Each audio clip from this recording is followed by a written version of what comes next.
BJP नेता और पूर्व सीएम चंपई सोरेन ने आंदोलनकारी छात्रों पर जेएमएम कार्यकर्ताओं का हमला और पुलिस लाठीचार्ज की कड़ी निंदा की है।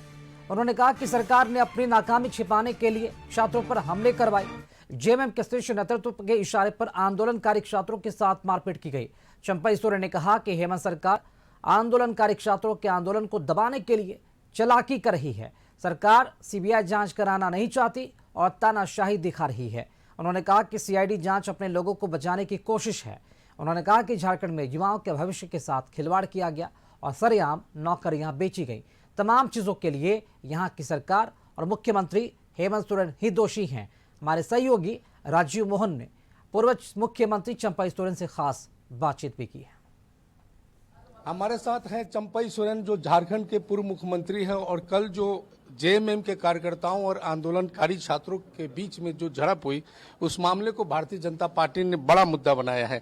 सर, क्या लगता है आपको कि ऐसा क्यों हुआ और किनके इशारे पे ऐसा हो रहा है? देखिए, सरकार का अपना जो भ्रष्टाचार किया, गलत किया है, नौकरी बेचा है, उसको दबाने के लिए तानाशाही पर उतर गया है।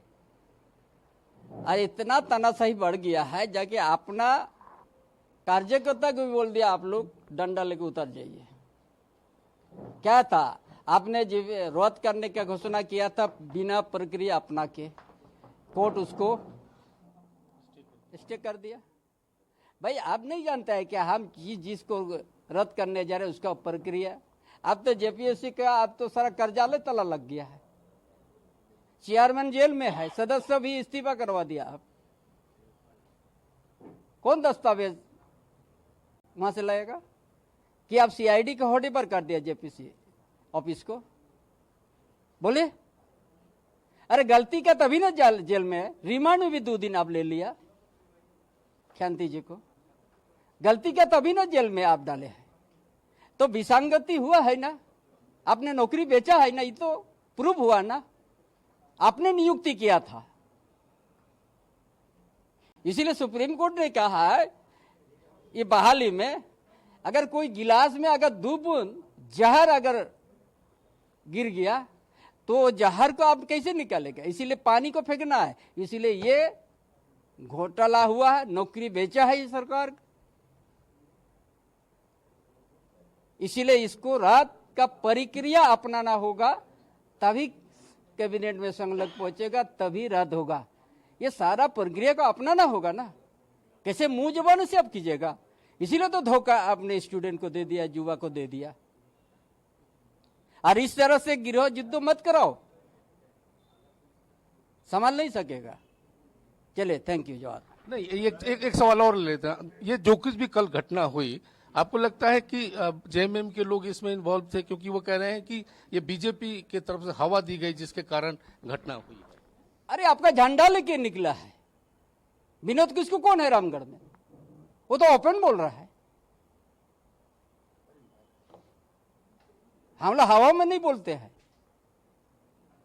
और ये आंदोलन कोई राजनीतिक आंदोलन, राजनीतिक केडर नहीं क्या है, नॉन पॉलिटिकल है। युवा और विद्यार्थी रोजगार की बात है, नियुक्ति प्रक्रिया में गड़बड़ी की बात है।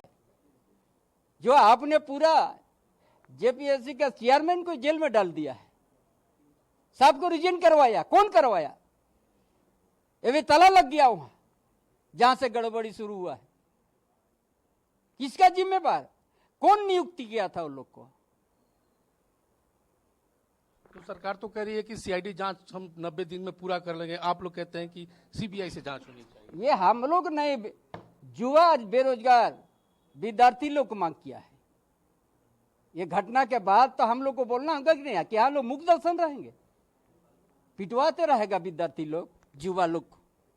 लेकिन फिर भी अनुशासन में था, वो लोग को भी हाथ पैर था, किसी को जवाब नहीं दिया। इतना अनुशासन में विद्यार्थी था, युवा लोग था। इसीलिए ये आज हम निंदा करते हैं। ये तानाशाही सरकार एक दिन जवाब मिलेगा। तो ये थे चंपई सोरेन जिनका कहना है कि यह सरकार तानाशाही कर रही है। छात्र किसी राजनीतिक दल से प्रेरित होकर काम नहीं कर रहे और उनके साथ सरकार ये धोखा कर रही है। आने वाले दिनों में सरकार को इसका खामियाजा भुगतना होगा। कैमरा पर्सन लाल बाबू के साथ राजीव मोहन, कशिश न्यूज, रांची।